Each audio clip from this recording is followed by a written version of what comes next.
Shalom, selamat pagi saudaraku yang dikasih dalam Tuhan. Renungan kita pada pagi hari ini berjudul Bekas-bekas Luka. Ayatnya terdapat dalam Wahyu 21 ayat 4 yang berbunyi, "Dan ia akan menghapus segala air mata dari mata mereka, dan maut tidak akan ada lagi perkabungan, atau ratap tangis, atau duka cita, sebab segala sesuatu yang lam itu telah berlalu." Keterangannya demikian. Apakah Anda memiliki bekas-bekas luka akibat kecelakaan di masa lalu? Saya punya beberapa, dan ada cerita di balik masing-masing luka tersebut.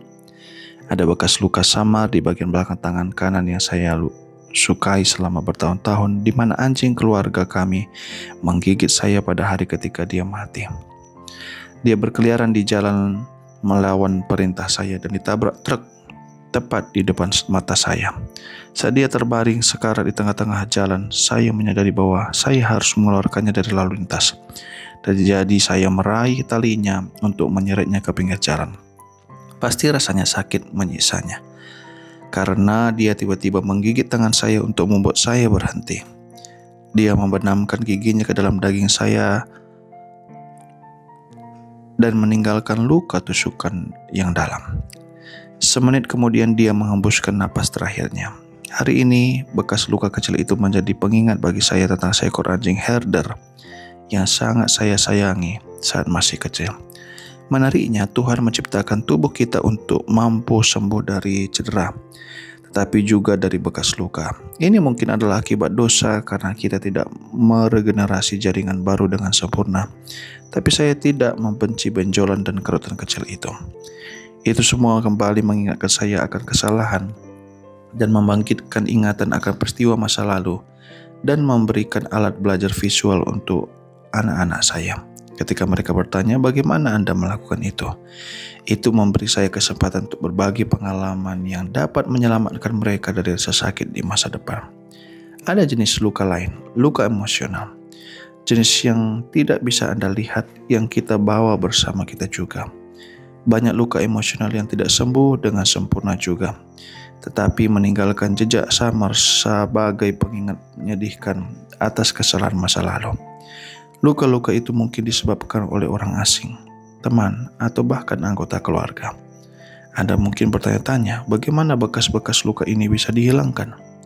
Tuhan menyembuhkan semua bekas luka dan mengubah hati yang keras menjadi hati yang taat. Yehezkiel 11 ayat 19. Pada kedatangannya yang kedua, kita tidak hanya diberikan tubuh baru yang sempurna, namun juga rasa sakit dan duka dalam hidup ini juga akan terhapuskan. Seperti ayat kita hari ini meyakinkan kita, Dia menghapus segala air mata dari mata mereka. Pelajaran apakah yang telah Anda petik dari bekas-bekas luka dalam hidup yang telah membentuk Anda menjadi orang yang lebih baik? Saudaraku yang dikasih dalam Tuhan, dari kisah yang kita bisa dapatkan dari renungan pada pagi hari ini, bahwa luka memang tidak enak. Luka biasanya diakibatkan ataupun dimulai dari sebuah rasa sakit sehingga meninggalkan bekas luka. Luka ada mungkin secara fisik seperti yang dirasakan oleh Larry Richardson, yang mana dia digigit oleh anjing dan ada bekas lukanya. Namun itu belum tentu menjadi sebuah pengingat menyakitkan secara terus-menerus. Tapi dari kisahnya kita melihat itu adalah pengingat bahwa dia memiliki anjing yang menyayangi. Lalu kemudian bukan hanya itu jenis luka yang dimiliki, luka emosional. Ini biasanya lebih dalam ataupun lebih sakit karena teringat seumur hidup. Namun untuk saudara-saudara, Tuhan dapat menyembuhkannya. Semua dapat Tuhan sembuhkan, setiap luka. Itulah sebabnya dekatkanlah diri kepada Tuhan, sehingga setiap luka yang Anda miliki akan dapat disembuhkan oleh Tuhan. Kiranya Tuhan memberkati kita.